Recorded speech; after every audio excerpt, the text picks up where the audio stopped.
Bienvenue à l'Urbain. Nous nous sommes déplacés aujourd'hui à la Grande Place des Bois-Francs pour m'entretenir avec Parrainage civique des Bois-Francs qui tiennent ici un kiosque dans le cadre de la semaine de sensibilisation à la déficience intellectuelle. Bienvenue à cette émission.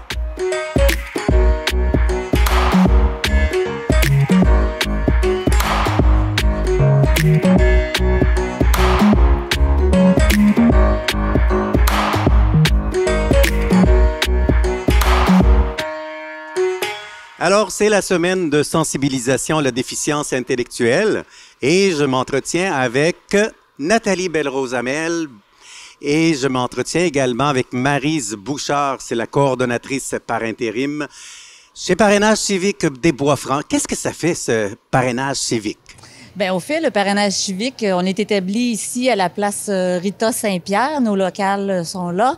Dans le fond, le parrainage civique est toujours à la recherche de bénévoles. Nous, on cherche des bénévoles. Pourquoi? Parce que c'est pour ça qu'on est ici cette semaine. Nous, notre clientèle, c'est la déficience intellectuelle. Donc, ce qu'on fait, c'est qu'on sort de l'isolement ces personnes à raison on fait des jumelages avec monsieur, madame, tout le monde qui décide de faire ce beau bénévolat. Là, ça se dit mal, bénévolat, là. Alors, c'est quoi le rôle d'un bénévole chez vous? Qu'est-ce qu'il fait? Veux-tu en parler un petit peu, Nathalie? Nous, on se promène, puis certainement. Donc, le rôle d'un bénévole, en fait, la mission de l'organisme, c'est de favoriser l'insertion, puis l'insertion des personnes avec une déficience intellectuelle dans la communauté. Donc, le bénévole, son rôle, c'est d'accompagner. On va les jumeler par champ d'intérêt. Donc, les champs d'intérêt du bénévole avec une personne qui a une déficience intellectuelle de légère à moyenne. On les jumelle selon leur champ d'intérêt. Puis après ça, eux, on demande environ 3 heures par mois de faire des sorties avec eux. Que ce soit d'aller au restaurant, d'aller prendre une marche, d'aller au cinéma, d'aller jouer au quai. C'est vraiment de passer des temps de loisirs pour vraiment favoriser l'insertion, la participation sociale de la personne avec une déficience intellectuelle. Donc, c'est toujours dans le but de les intégrer dans la communauté. Toujours dans le but de les intégrer dans la communauté. C'est en plein ça. Dans le fond, c'est de créer un lien significatif à long terme avec ces personnes. Dans le fond, hein, la déficience intellectuelle, c'est pas une maladie, c'est un état. Hein, c'est pas, ces gens-là, ils ont le même besoin que nous. Hein, puis assez souvent, c'est des personnes qui sont quand même un peu isolées. Donc, c'est pour ça que le parrainage civique est là, justement. Puis, vous voyez, notre beau slogan à l'arrière de vous, c'est « Le bonheur, ça se partage ». Donc, c'est ce qu'on fait. On partage du bonheur. Puis, autant que le filleul, parce qu'on appelle les personnes qui sont parrainées des filleuls, reçoit, que le parrain ou la marraine reçoit aussi, là. Donc, c'est une belle échange. Puis juste pour vous dire qu'au parrainage civique, présentement, on est 66 jumelages. Il y a des gens que ça fait plus de 20 ans qu'ils sont ensemble. Fait que je pense que la population de Victoriaville connaît pas encore très, très bien l'organisme. Donc, c'est pour ça qu'on est venu ici cette semaine à la Grande Place des Bois-Francs pendant cette semaine de la déficience intellectuelle pour justement se faire un petit peu plus connaître. Puis parce qu'on a malheureusement des personnes qui attendent encore. On a au moins 16 personnes qui attendent pour avoir un parrain puis une marraine. Alors puis sans doute, il y a de l'attachement entre le bénévole et la personne en déficience intellectuelle. Nommez-moi des avantages, là. Supposons que j'aimerais devenir bénévole chez vous, là. Donnez-moi des avantages de m'impliquer. Bien, premièrement, c'est sûr que nous, on le voit avec tous ceux qui rentrent. Dans le fond, c'est juste du bonheur. Hein? C'est sûr que la seule chose que ça prend pour devenir un bon parrain ou une bonne marraine, puis les avantages que ça apporte, premièrement, c'est d'avoir du temps, être disponible, on va se le dire, d'avoir de l'empathie, hein, c'est sûr.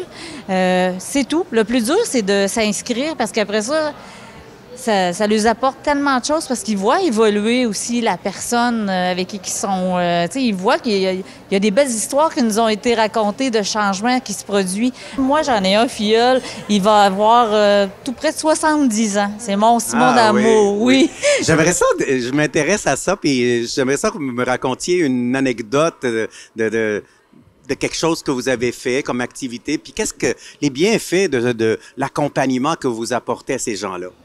Bien, au fait, si je peux parler pour moi, Simon, tu sais, c'est sûr que Simon, lui, ce qu'il adore, c'est le centre d'achat. Donc, c'est sûr que nos sorties se résument un peu ici. On va aussi des fois au restaurant, mais tu sais, on y va selon ses capacités aussi. Lui, c'est comme, écoute, je fais juste l'appeler, puis il en pleure, là. Il est content, là, dans ma voix, puis moi aussi. Fait que juste ça, je sais pas si vous savez comment que ça fait du bien, c'est nourrissant pour le cœur, là. Donc, c'est indescriptible, c'est dur à dire, mais il faut le vivre. Ben, ces gens-là, ce qu'ils ont, c'est qu'ils ont le bonheur facile. Ils ont vraiment le bonheur facile, puis veut pas, on le reçoit aussi, là. Donc, fait que c'est super, ça. Ils ont le bonheur facile, puis aussi, qu'est-ce qui est vraiment intéressant, c'est que ces gens-là sont aussi dans le moment présent. Donc, tu sais, tout ce qu'on a à faire, c'est d'être présent avec eux ici et maintenant. Donc, on parle pas de hier, on parle pas de demain. C'est vraiment un contact, moi, ce que je trouve très significatif puis très intéressant, là, d'être axé là, dans le moment. Nous ramène au moment présent, là. Mais moi, j'ai eu connaissance de quelqu'un qui accompagnait une personne ayant une déficience à l'église à tous les dimanches, parce que je chantais dans la chorale. Puis à tous les dimanches, c'était immanquable. Il venait tout le temps avec son bénévole et elle l'accompagnait régulièrement. Wow! OK. Je suis sûre que les deux vivaient un beau moment. Est-ce que vous avez d'autres anecdotes? Est-ce qu'il y a des bénévoles qui vous ont dit ça fait toi auprès de ces personnes-là? Est-ce qu'il y a quelque chose encore d'autre? Ben c'est sûr qu'il y en a qui, des fois, quand on se voit dans la vie associative, Gisèle, justement, de Mme Lambert de Plessisville, que ça fait 17 ans qu'elle est avec sa filleule. Puis, veut pas, elle a fait partie de sa famille intégrante. Tu sais, c'est comme rendu sa petite fille. Là. Fait que là, ça, le lien significatif, on peut se dire qu'il est vraiment bien ancré. Oui. Fait que non, il se passe juste des belles choses. Donc, un bénévole chez Parrainage civique auprès des personnes ayant une déficience intellectuelle font toute la différence. Toute la différence. Mais en même temps, toute la différence pour eux, mais pour la personne qui le fait aussi. Je tiens à le dire parce que tout le monde reçoit là-dedans. Là. Donc, c'est un beau partage. Puis il y en a des bénévoles aussi parfois que eux-mêmes, soit qui sont, par exemple, qui seraient retraités, puis qui ont besoin de sortir, qui ont besoin d'avoir de la compagnie aussi. Donc c'est aussi, c'est un échange aussi là, de se permettre de faire des activités, mais de pas d'être tout seul, puis de le faire avec quelqu'un, puis de se sentir accompagné. Tous ceux qui sont parrains et marraines, dans le fond, sont bien heureux avec nous. Puis on n'a pas juste les jumelages, on a... Des activités. Oui, on a une vie associative. Oui. Je te passe ça. Oui. Mais certainement, quand on est bénévole, mais nous, on organise des activités aussi pour les bénévoles, les parrains, marraines, que ce soit des ateliers de bien-être qu'on fait pour d'estime de soi, de confiance en soi et tout ça. Donc, on met ça sur pied. Puis aussi, on a des activités aussi régulières qui sont là depuis bien longtemps. Donc, les sorties cabane à sucre, la soirée reconnaissance pour manifester notre reconnaissance face aux bénévoles, en fait, de donner de leur temps, de même, généreusement. Donc, on a ces activités-là aussi qui ont la chance de participer, là. D'accord. Qu'est-ce que je fais pour m'inscrire, là? Bon, bien là, vous pouvez nous appeler, toujours à la place Rita Saint-Pierre. Je peux donner le numéro? Absolument. D'accord. Le 819-751-1331. C'est sûr que vous pouvez nous suivre sur notre page Facebook, Parrainage civique des Bois-Frères, tout simplement. Puis, vous pouvez venir directement à nos bureaux à la place Rita Saint-Pierre aussi, au 59 rue Montfit à Victoriaville. Puis Nathalie, tu m'as mentionné que c'est un investissement de 3 heures par mois? Oui. Oui, 3 heures par mois. Si les bénévoles veulent en faire plus, ils peuvent aussi. Puis si des fois c'est pas possible, c'est sûr que, tu sais, de passer un téléphone, tu sais, on a eu la pandémie aussi, que les activités, ça n'a pas été possible, mais nous, on a continué nos services. Puis les gens, les bénévoles, ils entretenaient le lien, soit par Zoom, par téléphone, par Messenger. Donc, des fois, ça se peut que, il y a moins de temps dans un mois, donc ils peuvent passer téléphone. Mais on dit vraiment pour entretenir un lien significatif d'un engagement de 3 heures par mois. Là, Et comme agente de développement et des communications, tu es la personne sur la ligne de feu. C'est toi qui reçois les premiers appels de ces bénévoles-là. Oui, tout à fait. Donc, je fais ça. Puis aussi, je travaille aussi pour développer justement à nous faire connaître, puis à faire connaître le parrainage civique. Oui, ben, Maryse? je tenais à dire, Nathalie est une très bonne animatrice aussi. Donc, plein de nouveaux ateliers qui vont être proposés. D'ailleurs, on a commencé à faire une infolette pour nos membres là, à raison de aux 3 mois pour dire toutes les activités. Il y en a trop pour que je puisse toutes les dire. Et la prochaine, mais la prochaine qui s'en vient, ça serait quoi comme activité? La prochaine, ça, c'est une nouveauté qu'on fait. On fait une assemblée des filleuls en avril. C'est la première fois qu'on fait ça. Parce que dans le fond, nous, dans notre mission, on est là pour faire valoir le droit aussi. Alors, tu sais, c'est important pour eux ne serait-ce de savoir comment ça fonctionne un AGA à la fin de l'année, comment ils peuvent s'impliquer dans cet AGA-là, puis d'avoir les idées sur qu'est-ce qu'ils aiment faire, moins faire. Fait qu'on fait ça. Hey, merci beaucoup. Ça a été un bonheur pour moi de vous interviewer. Alors, bonne fin de la semaine de sensibilisation. Bien, vous êtes gentils. Merci. Merci.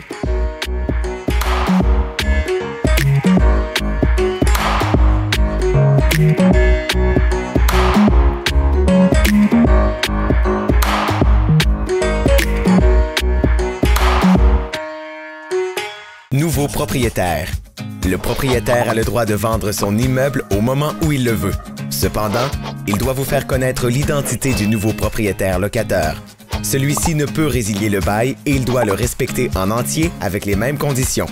Le bail est renouvelable au même titre qu'il l'était avec l'ancien locataire. Le nouveau propriétaire peut, sous certaines conditions, apporter des modifications au bail, comme changer le chauffage central inclus au bail, mais il doit offrir au locataire une diminution de loyer équivalente au coût du chauffage pour le logement. C'est le même principe s'il veut retirer des stationnements, des espaces de rangement ou autres conditions de location inscrites au bail.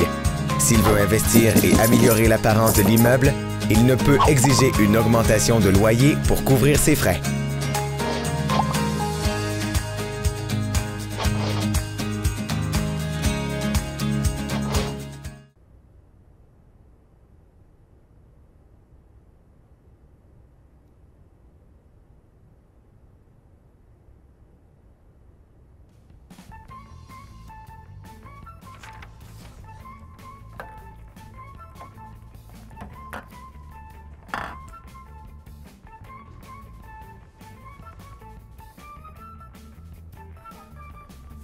Un, deux, un, tout, check, check. M'entends-tu? Oui. Ah oui. C'est bon, c'est correct. 5, 4, 3, 2, 1, 0. Alors bonsoir et bienvenue à la toute première émission de Télébigo en direct de l'année 2022. J'espère que vous allez bien et que vous avez passé un excellent temps des fêtes. Mon nom est Benoît Mérette et c'est moi qui vais avoir le plaisir de passer cette magnifique soirée avec vous.